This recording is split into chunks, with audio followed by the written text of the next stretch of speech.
Voici le bassin de la patiente.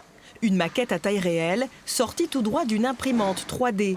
Grâce à cette reproduction, le chirurgien a pu se rendre compte de la déformation sévère de la colonne vertébrale et ainsi préparer au mieux l'intervention.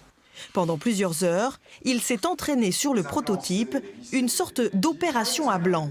La maquette entre les mains m'a permis de recréer étape par étape l'intervention, les différents pas qu'on allait prendre pour corriger cette déformation et les différentes étapes, très précisément en pouvant regarder, en pouvant tourner la maquette pour voir où on allait se retrouver à chaque étape de l'intervention.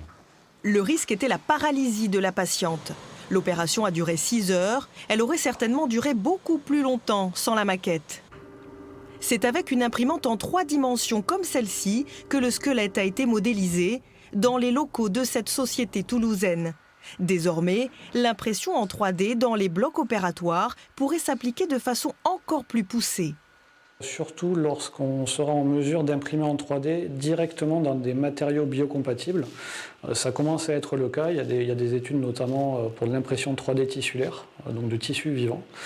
Ça commence à arriver et on peut penser qu'à moyen terme, d'ici quelques années, on sera potentiellement en mesure d'imprimer directement les implants qui seront donc implantés chez les patients.